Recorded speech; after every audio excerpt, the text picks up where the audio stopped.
एक बार एक शिकारी शिकार करने के लिए जंगल में पहुंचा। उसने अपने तीर पर बहुत ही खतरनाक जहर लगाया और शिकार को निशाना बना करके उसने तीर को छोड़ा, लेकिन उसका तीर चूक गया और तीर एक पेड़ पर जा लगा। वह पेड़ बहुत ही हरा भरा और बहुत सारे तोते उस पेड़ पर रहते थे।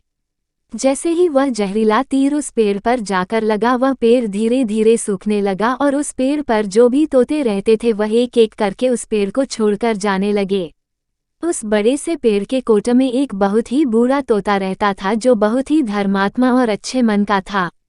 सभी तोते उस पेड़ को छोड़कर जाने लगे थे, लेकिन वो बूढ़ा तोता जाता था, दाना लेकर के आता और उसी कोटे में आ करके बैठ जाता था, परंतु उस पेड़ को छोड़ने को तैयार नहीं था। बूढ़े तोते के साथियों ने कई बार आकर के उसे समझाया कि यह पेड़ सूख रहा है और किसी दिन गिर भी जाएगा, चलो किसी और पेड़ पर चल कर रहा जाए, परंतु वो बूढ़ा तोता वहां से जाने को तैयार नहीं हो रहा था। अब ये बात देवराज इंद्र तक पहुंची। उन्हें बताया गया कि एक तोता है, वो जिस पेड़ पर रहता है उस पेड़ पर एक जहरीला तीर लगने के कारण सूखने, गिरने और खत्म होने के कगार पर आ पहुंचा है, और एक बूढ़ा तोता अभी भी वहीं पर रह रहा है। वह दाना लेकर आता है और वहीं पर रहता है, जबकि उस जंगल में बहुत सारे पेड़ हैं, लेकिन वो उसी पेड़ पर रह रहा है।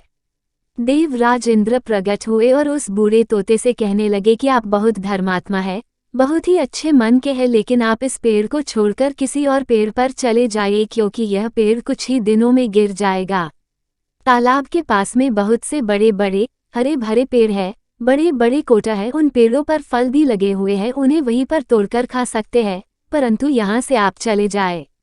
तोता बोला, माफ कीजिएगा, इस पेड़ ने मुझे जीवन दिया है, शिकारियों से मेरी रक्षा की है, हर मौसम में मेरे साथ रहा है, ये कोटा मेरा घर है, यहाँ मैं पला बड़ा हूँ, इस पेड़ को मैं छोड़कर कैसे जा सकता हूँ?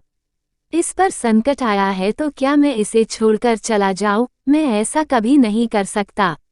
देवराज इंद्र तोते के इस बात से बहुत ही प्रसन्न हुए। उन्होंने तोते से कहा, मैं आपके इस बात से बहुत ही खुश हूँ, मांगो जो आपको मांगना हो।